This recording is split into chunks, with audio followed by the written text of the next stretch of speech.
Well, today, we're diving into a rare and aggressive lung disease known as acute interstitial pneumonia, or AIP, often referred to as Hammond-Rich syndrome. This condition can rapidly lead to respiratory failure and carries a significant risk of mortality. Join us as we explore the complexities of AIP from its potential causes to current treatment strategies.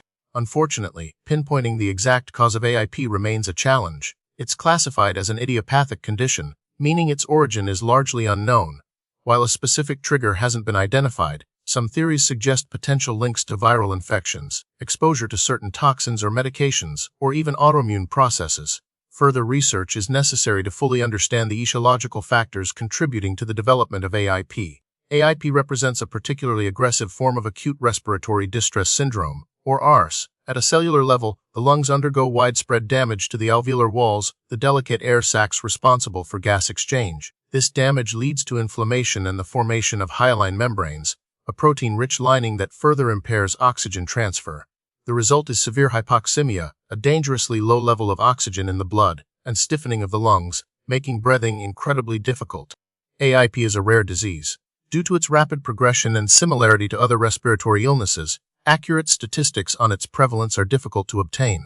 It can affect individuals of any age, race, or sex, although it tends to occur more frequently in adults. Understanding the rarity of AIP is crucial for healthcare professionals to consider it as a differential diagnosis in patients presenting with acute respiratory distress. The onset of AIP is typically sudden and dramatic. Patients often experience flu-like symptoms such as fever, cough, and muscle aches, which rapidly progress to severe shortness of breath or dyspnea. Other common symptoms include rapid breathing, known as tachypnea, cyanosis, a bluish discoloration of the skin due to lack of oxygen, and fatigue. In severe cases, patients may experience confusion or altered mental status due to hypoxemia. Diagnosing AIP requires a multifaceted approach. High-resolution computed tomography, or HRCT, of the chest is essential, often revealing characteristic patterns of diffuse alveolar damage, such as ground glass opacities and consolidation. Bronchoalveolar lavage, or BAL, a procedure where fluid is introduced into the lungs and then collected for analysis, can help rule out other infections or conditions. A lung biopsy, invasive, may be necessary to confirm the diagnosis and differentiate AIP from other interstitial lung diseases. It's crucial to rule out other possible diagnoses, such as infection, connective tissue disease, and drug toxicity. While AIP is considered a subtype of idiopathic interstitial pneumonia, it doesn't have further classifications in the way other idiopathic interstitial pneumonias do.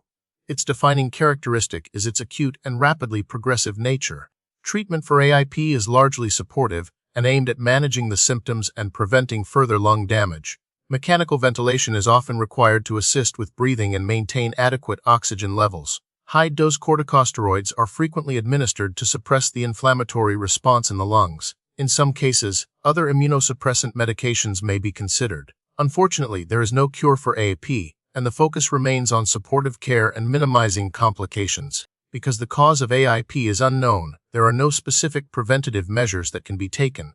Avoiding exposure to known lung irritants, maintaining a healthy lifestyle, and seeking prompt medical attention for any respiratory symptoms may be beneficial, but their effectiveness in preventing AIP is uncertain. The prognosis for AIP is generally poor.